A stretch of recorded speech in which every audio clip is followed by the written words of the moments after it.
और वहीं राजस्थान में दर्ज एफआईआर में अमन चोपड़ा को बड़ी राहत मिली है। अमन चोपड़ा के खिलाफ राजस्थान हाईकोर्ट ने गिरफ्तारी पर रोक लगा दी है। अमन चोपड़ा को 3 में 2 एफआईआर में ये राहत मिली है। अमन चोपड़ा के खिलाफ बूंदी और अलवर में दर्ज एफआईआर के मामले में गिरफ्तारी पर राजस्थान हाईकोर्ट की जयपुर बेंच ने रोक लगाई है। वहीं डूंगरपुर में भी दर्ज एफआईआर पर भी जोधपुर बेंच में सोमवार को सुनवाई होगी। अदालत ने सुप्रीम कोर्ट के जजमेंट के आधार पर गिरफ्तारी पर रोक लगाई है और एक ही मामले में अलग अलग एफआईआर दर्ज नहीं की जा सकती हैं। बावजूद इसके राजस्थान पुलिस शनिवार को अमन चोपड़ा की हाउसिंग सोसाइटी पहुंची और कई जगह पर तलाशी ली और उनके फ्लैट का दरवाजा तोड़ने की भी कोशिश की गई। और खास बात यह कि राजस्थान पुलिस लोकल पुलिस को बिना बताए ही अमन चोपड़ा के घर पहुंच गई और अमन चोपड़ा के समर्थन में ट्विटर पर कई हैशटैग ट्रेंड भी हो रहे हैं। इनमें हैशटैग आई स्टैंड विद अमन चोपड़ा और hashtag nation with Aman Chopra trend कर रहे हैं।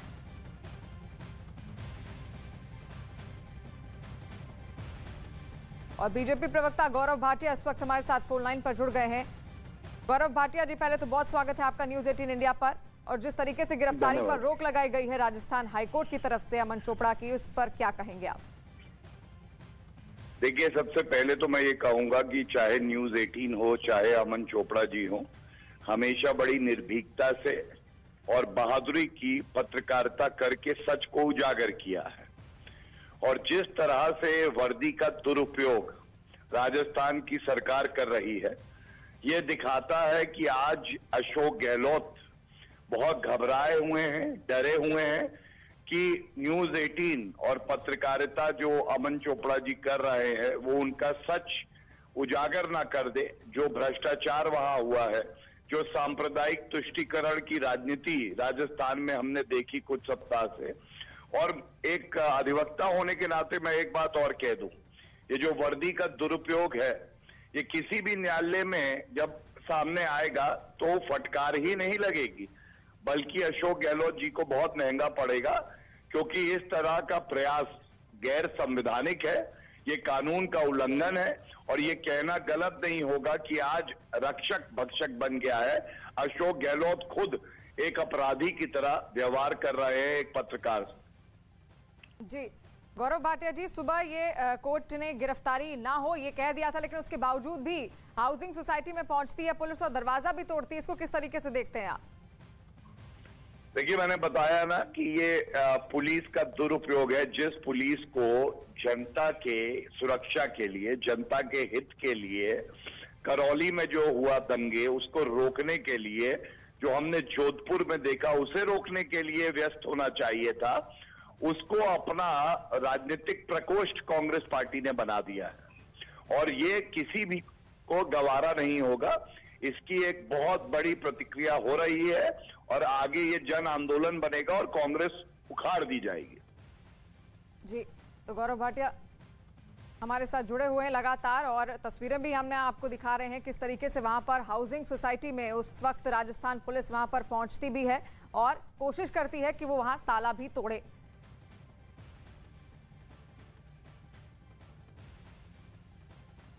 तो रोक के बावजूद अमन चोपड़ा के घर पर किस तरीके से पुलिस वहां पर पहुंचती है उसकी कुछ तस्वीरें हमने आपको दिखाई। लेकिन राजस्थान हाईकोर्ट ने फिलहाल गिरफ्तारी पर स्टे लगा दिया है, यानी कि गिरफ्तारी नहीं होगी अमन चोपड़ा की।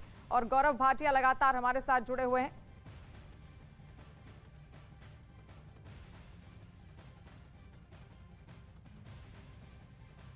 और अब आपको दिखाते हैं कि कैसे अमन चोपड़ा के घर पहुंची पुलिस ने घर का ताला तोड़ने की कोशिश की, जिसका आरडब्ल्यूए ने विरोध किया।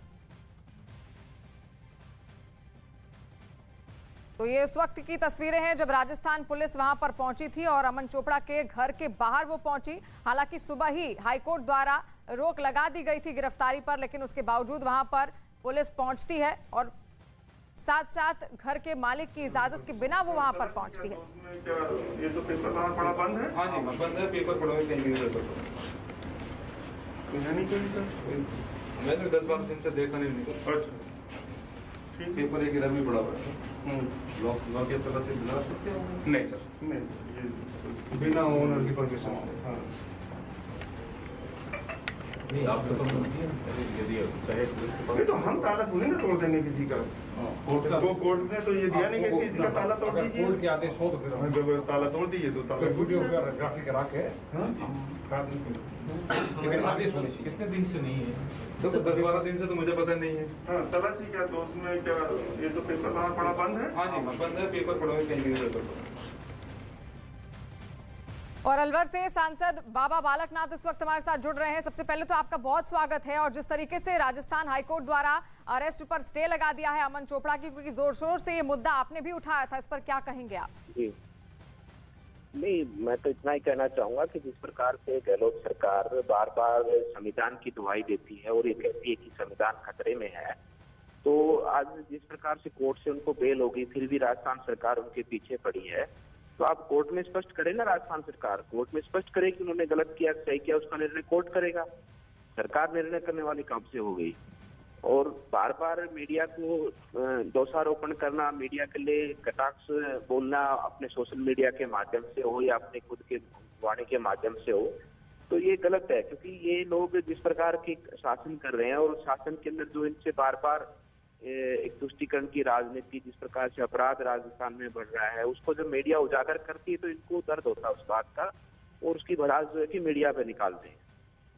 जी बालकनाथ जी, जिस तरीके से कल हमने तस्वीरें भी देखी, पुलिस वहां पर पहुंचती है, हालांकि उससे पहले ही स्टे लगा दिया जाता है अरेस्ट पर, लेकिन फिर भी वहां पर पहुंचती है राजस्थान पुलिस, तो क्या आप इसे बदले की कार्रवाई की तरह देख रहे हैं? किस तरीके से देख रहे हैं? मैं तो आपको स्पष्ट कर देता हूं कि ये निश्चित रूप से बदले की कार्रवाई है। जो भी इनकी खिलाफ जिनकी सरकार की सच्चाई को उजागर करेगा वो इनका दुश्मन है। और साथ ही साथ ये इतना तो एक पत्रकार एक सभ्य नागरिक है, अपने राष्ट्र के प्रति, अपने कर्म के प्रति और पूरा जिम्मेवार व्यक्ति है, उसके प्रति तो ऐसा व्यवहार कर रहे हैं। और दूसरी तरफ करौली हिंसा के अपराधी अभी तक इनकी पकड़ से दूर है। अगर ये इतने ही सत्य तो उनको क्यों नहीं पकड़ के दिखाते जो इनके घरों में छुपे हुए हैं? जो अपराधी हैं, जिन्होंने इतनी बड़ी घटना को अंजाम दिया है, उनकी घटना के कारण आज पूरे देश में जिस प्रकार का माहौल खड़ा हो गया है, उसका स्पष्टीकरण क्यों नहीं देते? उन अपराधियों को क्यों नहीं पकड़ते? एक सभ्य नागरिक को जिस प्रकार से अपमानित और परेशान किया जा रहा है, मेरे मानने में गलत है। जी बालकनाथ जी, बहुत शुक्रिया हमारे साथ जुड़ने के लिए। और तस्वीरें भी लगातार हम आपको उस वक्त की दिखा रहे हैं जब वहां पर अमन चोपड़ा के आवास के बाहर ये राजस्थान पुलिस पहुंची थी। और भारत की बड़ी financial subscription service money control pro special offer के साथ अपनी तीसरी वर्षगांठ मना रही है। रोजाना सिर्फ ₹1 में मनी कंट्रोल प्रो सब्सक्राइब करें और ₹1 लाख से ज्यादा के ऑफर पाएं।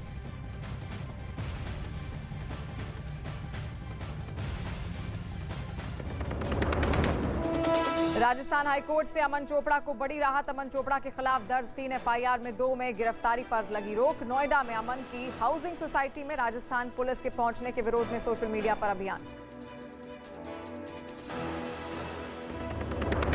हिमाचल की धर्मशाला में विधानसभा के गेट पर लगे मिले खालिस्तानी झंडे। पुलिस ने पंजाब के पर्यटकों पर जताया शक। दर्ज हुआ केस। न्यूज़ 18 पर सीएम जयराम ठाकुर ने घटना को बताया दुर्भाग्यपूर्ण।